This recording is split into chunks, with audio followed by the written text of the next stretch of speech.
ഇത് ആൻറ്റിബയോട്ടിക്സ് യൂസേജിനെ പറ്റിയിട്ടുള്ള, അതായത് പൊതുവേ ആൻറ്റിബയോട്ടിക്സിൻ്റെ ഉപയോഗത്തെ പറ്റി പറയാൻ വേണ്ടിയിട്ടുള്ള ഒരു ജസ്റ്റ് ഒരു ഔട്ട്ലൈൻ പറയാൻ വേണ്ടിയിട്ടുള്ള ഒരു വീഡിയോ ആണ്. സോ ആൻറ്റിബയോട്ടിക്സ് എന്ന് പറയുമ്പോൾ അത് നമ്മൾ നിങ്ങൾക്ക് എല്ലാവർക്കും അറിയാം, ടാബ്ലറ്റ് ഫോമിലുണ്ട് അല്ലെങ്കിൽ ഇഞ്ചക്ഷൻ ഫോമിലുണ്ട്. അപ്പോൾ ഈ ആൻറ്റിബയോട്ടിക്സ് നമ്മൾ എപ്പോഴാണ് ആൻറ്റിബയോട്ടിക്സ് കൊടുക്കുന്നത്? നമ്മൾ എപ്പോഴാണ് ഹയർ ആൻറ്റിബയോട്ടിക്സ്, അതായത് ഇഞ്ചക്ഷൻ ആൻറ്റിബയോട്ടിക്സ് തന്നെ ഹയർ ആൻറ്റിബയോട്ടിക് ആണോ അതോ ചെറിയ ഏതെങ്കിലും ആൻറ്റിബയോട്ടിക്സ് ആണോ, ഇതൊക്കെ കൊടുക്കുന്നത് എപ്പോഴാണ്, ആർക്കാണ് ഈ ആൻറ്റിബയോട്ടിക്സ് ഒക്കെ വേണ്ടത് എന്നൊക്കെ ഉള്ള ഒരു വീഡിയോ ആണ്. സോ ആദ്യം നമ്മളിപ്പം ഒരു പേഷ്യൻ്റ് വരുന്ന സമയത്ത് പേഷ്യൻ്റ് ഇപ്പം സിക്കാണ്, പേഷ്യൻ്റ് ഫീവറൊക്കെ ഉണ്ട്, അല്ലെങ്കിൽ ഇപ്പം ശ്വാസകോശ രോഗങ്ങൾ അല്ലാതെ തന്നെ പേഷ്യൻ്റ് എന്ത് അസുഖമാണെങ്കിലും ആ പേഷ്യൻറ്റിൻ്റെ സിക്നസ്സും ഇതൊക്കെ അനുസരിച്ച് നമ്മളങ്ങനെ ഉടനെ ഒരു ആൻറ്റിബയോട്ടിക് അങ്ങനെ സ്റ്റാർട്ട് ചെയ്യാറില്ല. കാരണം ചില പേഷ്യൻസ് ഉണ്ട്, ചില പേഷ്യൻസ് നമ്മളോട് ഇങ്ങോട്ട് പറയും അത് ഇനിയിപ്പം ആൻറ്റിബയോട്ടിക് കഴിച്ചാലേ മാറുള്ളൂ. ആൻറ്റിബയോട്ടിക് എന്ന് പറയുമ്പോൾ നിങ്ങളൊക്കെ ചില പോസ്റ്ററൊക്കെ കണ്ടിട്ടുണ്ടാവും, ആൻറ്റിബയോട്ടിക്സ് മിഠായി അല്ല. അതായത് നമുക്ക് അങ്ങനെ കൊടുക്കാൻ പറ്റുന്ന ഒരു മെഡിസിനെ അല്ല ആൻറ്റിബയോട്ടിക്. നമ്മൾ വേറെ ഏത് ഗ്രൂപ്പ് ഓഫ് മെഡിസിൻ കൊടുത്താലും ആൻറ്റിബയോട്ടിക്സ് നമ്മൾ വളരെ സൂക്ഷിച്ച് മാത്രമാണ് ഡോക്ടേഴ്സ് കൊടുക്കാറുള്ളത്. കാരണം നമ്മളുടെ വളരെ വലിയ സയൻറ്റിസ്റ്റുകൾ അല്ലെങ്കിൽ ബയോടെക്നോളജിയിൽ റിസർച്ച് ചെയ്യുന്ന ആളുകൾ അല്ലെങ്കിൽ ഫാർമസിസ്റ്റ് അല്ലെങ്കിൽ കെമിസ്റ്റ്, ഇവരൊക്കെ വലിയ വലിയ ആളുകൾ നേരത്തെ അവരുടെയൊക്കെ ഉള്ള വർഷങ്ങളോളം ഉള്ള റിസർച്ച് അല്ലെങ്കിൽ അവരുടെ പഠനങ്ങളുടെ ഒരു ഭാഗമായിട്ടാണ് അല്ലെങ്കിൽ അതിൻ്റെ ഒരു റിസൾട്ടായിട്ടാണ് നമുക്കിപ്പോൾ ഉള്ള നമ്മളുടെ ആൻറ്റിബയോട്ടിക്സ് എല്ലാം. അപ്പോൾ അതിൽ ഏതെങ്കിലും ഒരു ബാക്ടീരിയ അല്ലെങ്കിൽ ഒരു ബാക്ടീരിയൽ ഇൻഫെക്ഷൻ ആണെങ്കിൽ അപ്പോൾ ഒരു ബാക്ടീരിയയ്ക്ക് തന്നെ ബാക്ടീരിയ തന്നെ നശിപ്പിക്കുന്ന ഒരുപാട് ആൻറ്റിബയോട്ടിക്സ് കാണും. അപ്പോൾ നിങ്ങൾക്ക് ചെറിയൊരു അസുഖം മാത്രമേ ഉള്ളൂ, ഇപ്പോൾ ചെറിയൊരു അസുഖം മാത്രമേ ഉള്ളൂ, അപ്പോൾ അതിന് നിങ്ങൾക്കൊരു ചെറിയ ആൻറ്റിബയോട്ടിക് എടുത്താൽ മതി. പക്ഷേ ചെറിയൊരു ആൻറ്റിബയോട്ടിക് എടുക്കുന്ന സമയത്ത് എന്ത് പറ്റുമെന്ന് വെച്ച് കഴിഞ്ഞാൽ നമ്മളൊരു ഹയർ ആൻറ്റിബയോട്ടിക് ഇഞ്ചക്ഷനായിട്ട് കൊടുക്കുന്ന സമയത്ത് ചിലപ്പോൾ കുറച്ചും കൂടി പെട്ടെന്ന് പേഷ്യൻറ്റിന് ഒരു റിസൾട്ട് കിട്ടും. അതായത് ടാബ്ലറ്റ് ഫോമിൽ എടുക്കുന്നതിനെക്കാട്ടി ചിലപ്പോൾ പെട്ടെന്ന് ഹയർ ആൻറ്റിബയോട്ടിക് ആയതുകൊണ്ട് റിസൾട്ട് കിട്ടും. പക്ഷെ ഒരിക്കലും നമ്മൾ പേഷ്യൻ്റ് അങ്ങനെ ഒരു പെട്ടെന്ന് റിസൾട്ട് കിട്ടട്ടെ എന്ന് വെച്ചിട്ട് നമ്മൾ ഒരിക്കലും ഒരു ഹയർ ആൻറ്റിബയോട്ടിക്കിലോട്ട് പെട്ടെന്ന് ആദ്യമേ തന്നെ നമ്മൾ സ്റ്റാർട്ട് ചെയ്യത്തില്ല. അപ്പോൾ നമ്മൾ എന്താ ചെയ്യുന്നതെന്ന് വെച്ച് കഴിഞ്ഞാൽ ആദ്യം നമ്മളിപ്പോൾ ആൻറ്റിബയോട്ടിക്സ് വേണ്ട എന്നുണ്ടെങ്കിൽ നമ്മൾ ആൻറ്റിബയോട്ടിക്സ് കൊടുക്കുകയില്ല. അപ്പോൾ നമുക്ക് വേണമെങ്കിൽ പേഷ്യൻസിന് അല്ലാതെ തന്നെ സിംറ്റമാറ്റിക് ആയിട്ട് പേഷ്യൻറ്റിനെ ട്രീറ്റ് ചെയ്തിട്ട് കുറച്ച് ദിവസം വെയിറ്റ് ചെയ്യാം. അത് കഴിഞ്ഞ് മാറുന്നില്ലെന്നുണ്ടെങ്കിൽ മാത്രം നമുക്ക് ആൻറ്റിബയോട്ടിക്സ് കൊടുക്കാം. ഇനി അതുമല്ല ശ്വാസകോശ രോഗങ്ങളെ സംബന്ധിച്ചിട്ടുള്ളതാണെങ്കിൽ മിക്ക പേഷ്യൻസിനും ശ്വാസകോശ രോഗങ്ങളൊക്കെ വരുന്ന സമയത്ത് കഫം ഉണ്ടാവും, ചുമയും കഫവും ഉണ്ടാവും. അപ്പോൾ നമ്മൾ ആദ്യമേ അതിൻ്റെ ഒരു റെസ്പിറേറ്ററി മെഡിസിനിൽ അല്ലെങ്കിൽ പൾമണോളജിയിലെ ബേസിക് ഇൻവെസ്റ്റിഗേഷനാണ് കഫം പരിശോധിക്കുക എന്നുള്ളത്. ഞാൻ പറയുന്നത് കഫം പരിശോധിക്കുന്നത് TB ടെസ്റ്റിൻ്റെ കാര്യമല്ല, അത് വേറെ. കഫം കൾച്ചർ ചെയ്യുക. കാരണം കഫം കൾച്ചർ ചെയ്യുന്ന സമയത്താണ് ഏത് ബാക്ടീരിയൽ ഇൻഫെക്ഷനാണ് നിങ്ങൾക്ക് വന്നിട്ടുള്ളതെന്ന് കൃത്യമായിട്ട് മനസ്സിലാക്കാൻ പറ്റും. ആ കഫം കൾച്ചറിനനുസരിച്ച് അവിടെ അതിൻ്റെ സെൻസിറ്റിവിറ്റി വരും. അതായത് ഏത് മെഡിസിൻ കൊടുത്താലാണ് ഈ ബാക്ടീരിയ നശിക്കുന്നത് എന്നുള്ള റിപ്പോർട്ട് നിങ്ങൾക്ക് അതിൻ്റെ കൃത്യമായിട്ട് അതൊരു തേർഡ് ഡേ അല്ലെങ്കിൽ ചിലപ്പം കുറച്ച് മുന്നോട്ട്, അപ്പോൾ അങ്ങനത്തെ ഒരു കറക്റ്റ് കൾച്ചർ റിപ്പോർട്ട് കിട്ടുന്ന സമയത്ത് മാത്രമാണ് നമ്മൾ ആൻറ്റിബയോട്ടിക്സ് കൊടുക്കുന്നത്.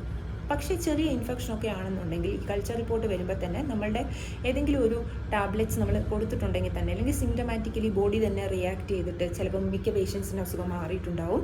അതല്ല ഇപ്പോൾ നമ്മൾ എക്സ്റേ ചെയ്യുന്ന സമയത്ത് വലിയ ന്യൂമോണിയ ഒക്കെ പോലെയുള്ള പേഷ്യൻസ്, അതായത് ന്യൂമോണിയ ഒക്കെ വന്നിരിക്കുന്ന പേഷ്യൻസ് ആണെങ്കിൽ നമ്മൾ കഫം കൾച്ചർ ചെയ്തിട്ട് മാത്രമാണ് നമുക്ക് ഞാൻ പറഞ്ഞ പോലെ ഇഞ്ചക്ഷൻ ആൻറ്റിബയോട്ടിക് ഏതെങ്കിലും സ്റ്റാർട്ട് ചെയ്യണമെങ്കിൽ നമ്മൾ സ്റ്റാർട്ട് ചെയ്യാറുള്ളൂ. അപ്പോൾ ചില പേഷ്യൻസൊക്കെ ഹോസ്പിറ്റലിൽ വരുന്ന സമയത്ത് അവർ പറയും നമ്മൾ ബ്ലഡ് കൗണ്ട് നോക്കുമ്പോൾ കൗണ്ട് കൂടുതലായിരിക്കും, WBC കൗണ്ട് കൂടുതലായിരിക്കും. അപ്പോൾ നമ്മൾ സ്വാഭാവികമായിട്ടും പേഷ്യൻസിൻ്റെ റിലേറ്റീവ്സിനോട് പറയുന്നത്, അതായത് പേഷ്യൻ്റെ കൗണ്ട് കൂടുതലാണ്, അപ്പോൾ പേഷ്യൻ്റ് അഡ്മിഷൻ വേണം. അപ്പോൾ ചില പേഷ്യൻസിൻ്റെ റിലേറ്റീവ്സൊക്കെ നമ്മളടുത്ത് ഇങ്ങോട്ട് ആവശ്യപ്പെടും, അതായത് കൗണ്ട് കൂടുതലാണല്ലോ, പിന്നെ എന്താണ് ഇഞ്ചക്ഷൻ ആൻറ്റിബയോട്ടിക് കൊടുക്കാത്തത്? നോക്കൂ, ഇഞ്ചക്ഷൻ ആൻറ്റിബയോട്ടിക് നമുക്ക് കൊടുക്കുന്നതിന് ഇൻഡിക്കേഷൻസ് ഉണ്ട്. അതായത് അത് ഇന്ന സമയത്ത്, അതായത് ഇപ്പം ഒരു പേഷ്യൻ്റ് വളരെ സിക്കാണ്, വളരെ ക്രിട്ടിക്കൽ കണ്ടീഷനിലുള്ള പേഷ്യൻ്റാണ്, നമുക്ക് കൾച്ചർ വരുന്നത്, അതായത് നല്ല ഇൻഫെക്ഷൻ ഉണ്ട് ആ പേഷ്യൻറ്റിന്, ഇപ്പോൾ ശ്വാസകോശ രോഗം അല്ലാതെ തന്നെ വേറെ ബോഡിയിലെ എന്ത് ഇൻഫെക്ഷൻ ആയാലും നല്ല ഇൻഫെക്ഷൻ ഉണ്ട്, പേഷ്യൻ്റ് വളരെ സിക്കാണ്. അപ്പോൾ ചിലപ്പം നമുക്ക് കൾച്ചർ വരുന്ന വരെ വെയിറ്റ് ചെയ്യാനായിട്ട് പറ്റത്തില്ല. കാരണം നമുക്ക് ആ സമയത്ത് പേഷ്യൻറ്റിൻ്റെ ജീവനായിരിക്കും കൂടുതൽ ഇമ്പോർട്ടൻസ്. കാരണം കൾച്ചർ വരുന്നവരെ വെയിറ്റ് ചെയ്ത് ചെയ്തിരിക്കുന്നതിനെക്കാട്ടിലും ടൈം നമുക്ക് കളയാൻ കാണില്ല. ആ സമയത്ത് നമ്മൾ ഹയർ ആൻറ്റിബയോട്ടിക്സ് ഡയറക്റ്റ് സ്റ്റാർട്ട് ചെയ്യും. ആ സമയത്ത് മാത്രമാണ് ഹയർ ആൻറ്റിബയോട്ടിക്സ് ഡയറക്റ്റ് സ്റ്റാർട്ട് ചെയ്യാൻ പാടുള്ളൂ. അല്ലാത്ത സമയത്ത് നിങ്ങൾക്ക് കൗണ്ട് കൂടുതലാണെങ്കിലും പേഷ്യൻ്റ് ക്രിട്ടിക്കൽ അല്ല എന്നുണ്ടെങ്കിലും നമുക്ക് വെയിറ്റ് ചെയ്യാൻ പറ്റും. അതായത് നമ്മൾ പേഷ്യൻറ്റിനെ കണ്ടിട്ട് നമുക്ക് മനസ്സിലാവുമല്ലോ, കാരണം ഈ പേഷ്യൻറ്റിനെ നമുക്കൊരു കൾച്ചർ വരുന്ന വരെ വെയിറ്റ് ചെയ്യാൻ പറ്റുമോ. അങ്ങനെയാണെന്നുണ്ടെങ്കിൽ കൾച്ചർ വന്നതിന് ശേഷം മാത്രമേ നമ്മൾ ഹയർ ആൻറ്റിബയോട്ടിക് കൊടുക്കത്തുള്ളൂ. അതും ആ സമയത്ത് പേഷ്യൻറ്റിൻ്റെ കൗണ്ട് അപ്പോഴെങ്ങനെയാണെന്ന് നമ്മൾ ചെക്ക് ചെയ്തിട്ടാണ് ഇത് സ്റ്റാർട്ട് ചെയ്യുന്നത്. അപ്പോൾ ആൻറ്റിബയോട്ടിക്സ് ഇപ്പം അതല്ലാതെ തന്നെ കുറേ പേഷ്യൻസ് ഉണ്ട്, അവർ ഡയറക്റ്റ് ആൻറ്റിബയോട്ടിക്സ് എവിടെന്നെങ്കിലും പണ്ടത്തെ പ്രിസ്ക്രിപ്ഷൻ എവിടെയെങ്കിലും കാണും, അങ്ങനെ എവിടെന്നെങ്കിലും മെഡിക്കൽ സ്റ്റോറിൽ നിന്നോ അങ്ങനെ എവിടെന്നെങ്കിലും ആൻറ്റിബയോട്ടിക്സ് എടുക്കുന്ന ഒരു പ്രവണത ചില പേഷ്യൻസിനൊക്കെ കാണും.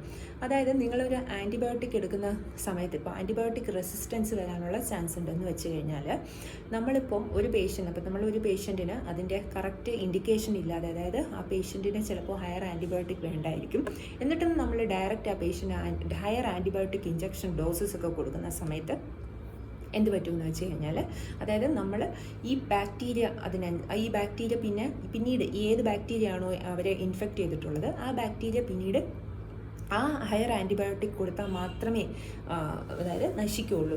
അപ്പോൾ അങ്ങനത്തെ ഒരു കാര്യം വരും. അപ്പോൾ ചെറിയ ആൻറ്റിബയോട്ടിക്സിനൊക്കെ അതിന് കാരണം ഇത് നമ്മൾ വലിയ ആൻറ്റിബയോട്ടിക് ആദ്യമേ കൊടുക്കുകയാണെന്നുണ്ടെങ്കിൽ ആ ബാക്ടീരിയയ്ക്ക് പതുക്കെ റെസിസ്റ്റൻസ് വരും. അതായത് പിന്നീട് നമ്മൾ ഏതെങ്കിലും ഒരു ആൻറ്റിബയോട്ടിക് ചെറുത് കൊടുത്തു കഴിഞ്ഞാൽ അത് റിയാക്ട് ചെയ്യത്തില്ല, കാരണം ആ ആൻറ്റിബയോട്ടിക്കിന് റെസിസ്റ്റൻസ് ആവുകയെന്ന് പറയും, ബാക്ടീരിയ നശിക്കില്ല. അതുപോലെ നിങ്ങളിപ്പോൾ ഏതെങ്കിലും ഒരു സിമ്പിൾ ആൻറ്റിബയോട്ടിക്കോ അല്ലെങ്കിൽ ഒരു ഇച്ചിരി ഹയർ ആൻറ്റിബയോട്ടിക്സ് ഹയർ ഗ്രൂപ്പിലുള്ള ഒരു ആൻറ്റിബയോട്ടിക്കോ എടുക്കുമ്പോൾ, ഒരു സിമ്പിൾ ആൻറ്റിബയോട്ടിക്കോ അല്ലെങ്കിൽ ഒരു ഹയർ ഗ്രൂപ്പ് ഓഫ് ആൻറ്റിബയോട്ടിക് എടുക്കുന്ന സമയത്ത് അതിൻ്റെ ഡോസ് കംപ്ലീറ്റ് ചെയ്തില്ലെങ്കിൽ, അതായത് അതിൻ്റെ കറക്റ്റ് ഡോസ് കൃത്യമായിട്ട് ചെയ്തിട്ടില്ല എന്നുണ്ടെങ്കിലും റെസിസ്റ്റൻസ് വരും. അതായത് ചില പേഷ്യൻസ് ഒക്കെ വന്നിട്ട് പറയും അവരിപ്പോൾ അതായത് അമോക്സിലിൻ ക്ലൗലാനിക് ആസിഡ് എന്ന് പറയുന്ന കോമ്പിനേഷനുള്ള ഒരു ആൻറ്റിബയോട്ടിക്, അപ്പോൾ അതവർ കഴിക്കും. അതവർ കഴിച്ചു തുടങ്ങും. കുറച്ച് മെഡിസിൻസ് കുറച്ച് ദിവസം കഴിയുമ്പോഴത്തേക്ക്, അതായത് ഒരു 2 ദിവസമൊക്കെ കഴിയുമ്പോഴത്തേക്കിന് അവരുടെ സിംറ്റംസ് ഒക്കെ ഒന്ന് കുറയും. അതായത് ആൻറ്റിബയോട്ടിക് റിയാക്ട് ചെയ്ത് തുടങ്ങുമ്പോഴത്തേക്കിന് സിംറ്റംസ് ഒക്കെ ഒന്ന് കുറയും. എന്നിട്ട് ഈ പേഷ്യൻസ് സാധാരണ നമ്മൾ പനിയൊക്കെ കുറയുന്ന സമയത്ത് പാരസെറ്റമോളൊക്കെ സ്റ്റോപ്പ് ചെയ്യുന്ന പോലെ ഈ ആൻറ്റിബയോട്ടിക് അങ്ങ് സ്റ്റോപ്പ് ചെയ്യും. അപ്പോൾ അങ്ങനെ ചെയ്യുന്ന സമയത്ത് എന്താ പറ്റുന്നതെന്ന് വെച്ച് കഴിഞ്ഞാൽ, പിന്നീട് നിങ്ങൾ ഈ സെയിം ആൻറ്റിബയോട്ടിക് ഇതേ അസുഖത്തിന് യൂസ് ചെയ്യുവാണെങ്കിൽ നിങ്ങൾക്ക് ഈ ആൻറ്റിബയോട്ടിക്കിൽ ആ അസുഖം മാറാനായിട്ട് പറ്റത്തില്ല. ആ ആൻറ്റിബയോട്ടിക് കൊണ്ടത് നിൽക്കില്ല, ഹയർ ആൻറ്റിബയോട്ടിക്കിലേക്ക് പോകേണ്ടി വരും. അപ്പോൾ നിങ്ങൾ അറിയാതെ തന്നെ അങ്ങനെ ഒരു റെസിസ്റ്റൻസ് ഉണ്ടാക്കി വെക്കുകയാണ്. അപ്പോൾ ഇങ്ങനത്തെ ഒരു പ്രവണത കൂടി വരുന്ന സമയത്ത് എന്താ പറ്റുമെന്ന് പറഞ്ഞാൽ, ഈ സൊസൈറ്റി ഫുൾ, അതായത് നമ്മളുടെ ഈ മനുഷ്യരുടെ ഇടയിൽ എല്ലാവർക്കും ഈ ഒരു റെസിസ്റ്റൻസ് വന്നിട്ട് പിന്നീട് നമ്മൾ ഹയർ ആൻറ്റിബയോട്ടിക്സ് കണ്ടുപിടിച്ചാൽ മാത്രമേ നമുക്ക് പിന്നെ ഉള്ള ബാക്ടീരിയയെ നശിപ്പിക്കാൻ പറ്റത്തുള്ളൂ. അപ്പോൾ ഈ കോവിഡൊക്കെ വരുന്ന സമയത്ത് നമ്മളുടെ അടുത്ത് മെഡിസിൻ ഉണ്ടായിരുന്നില്ല. കോവിഡിൻ്റെ സ്റ്റാർട്ടിങ്ങിൽ ആൻറ്റിവൈറൽ ഒന്നും കണ്ടുപിടിച്ചിട്ടുണ്ടായിരുന്നില്ല. പിന്നീടാണ് ഒരു രോഗം വന്നതിന് ശേഷമാണ് റിസർച്ചൊക്കെ നടത്തിയിട്ട് അതിനുള്ള മെഡിസിൻസ് ഒക്കെ പതുക്കെ കണ്ടുപിടിച്ച് വന്നത്.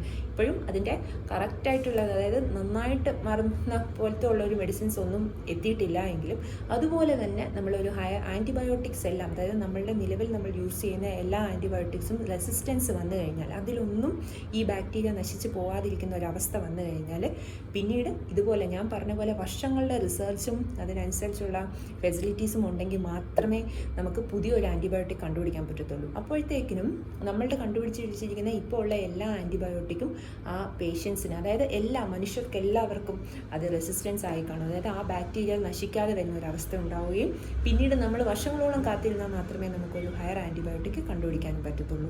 അപ്പോൾ അതായത് മൊത്തത്തിലുള്ള പേഷ്യൻസിൻ്റെ ഒരു കാര്യമാണ് ഞാൻ പറഞ്ഞത്, മൊത്തത്തിൽ മനുഷ്യരുടെ ഒരു അവസ്ഥയാണ് ഞാൻ പറഞ്ഞത്. അതുകൊണ്ട് എപ്പോഴും നമ്മളൊരു ആൻറ്റിബയോട്ടിക്സ് എടുക്കുന്ന സമയത്ത് പേഷ്യൻസ് എന്ന നിലയിൽ എപ്പോഴും അതിൻ്റെ ആ ഒരു തിരിച്ചറിവ് എല്ലാവർക്കും ഉണ്ടായിരിക്കേണ്ടതാണ്. കാരണം എപ്പോഴാണ് നമ്മൾക്ക് ആൻറ്റിബയോട്ടിക്സ് വേണ്ടത്, ഏത് അസുഖങ്ങൾക്കാണ് നമ്മൾ ആൻറ്റിബയോട്ടിക്സ് എടുക്കേണ്ട ആവശ്യമില്ലാത്തത്, എപ്പോഴാണ് നമ്മളിത് വെയിറ്റ് ചെയ്യേണ്ടത്, എപ്പോഴാണ് നമ്മൾ കൾച്ചർ റിപ്പോർട്ട് വരുന്നവരെ നോക്കേണ്ടത്, ഏതൊക്കെ ഡിസീസിനാണ് നമ്മൾ കൾച്ചർ വിടുന്നത്, ഇതൊക്കെ ഉള്ള ഒരു ജനറൽ അവയർനെസ് എപ്പോഴും പേഷ്യൻസിന് വേണം. എപ്പോഴും ആൻറ്റിബയോട്ടിക്സ് എന്ന് പറഞ്ഞിട്ട് അതൊരു പ്രൈമറി, അതായത് പെട്ടെന്ന് നിങ്ങൾക്ക് ആദ്യമേ തോന്നുന്ന ഒരു പ്രിഫറൻസ് ആയിട്ട് മാറരുത് എപ്പോഴും ആൻറ്റിബയോട്ടിക്സ്. കാരണം ചില ഡോക്ടേഴ്സ് ഒന്നും ആൻറ്റിബയോട്ടിക്സ്, ഇപ്പോൾ നമ്മൾ ആൻറ്റിബയോട്ടിക്സ് കൊടുക്കാതെ വെയിറ്റ് ചെയ്യുകയാണെന്നുണ്ടെങ്കിൽ അവർക്ക് തോന്നും ആൻറ്റിബയോട്ടിക്സ് എടുത്തില്ല, ചിലപ്പോൾ അതുകൊണ്ടായിരിക്കും അസുഖം മാറാത്തതെന്ന്.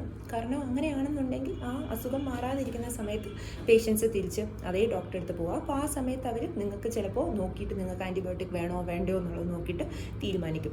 അതായത് അല്ലാതെ പെട്ടെന്ന് നിങ്ങളുടെ ഒരു അസുഖത്തിന് നിങ്ങൾക്ക് ആൻറ്റിബയോട്ടിക് എടുക്കുന്ന ആ ഒരു പ്രവണത പേഷ്യൻസ് എല്ലാവരും മാക്സിമം അങ്ങനെ ചെയ്യാതിരിക്കുക. കാരണം ആൻറ്റിബയോട്ടിക് റെസിസ്റ്റൻസ് വരുന്നതെന്ന് പറയുമ്പോൾ അതൊരു കോവിഡിനെക്കാട്ടിലും വലിയ ട്രാജഡിയാണത് ഉണ്ടാക്കുന്നത്.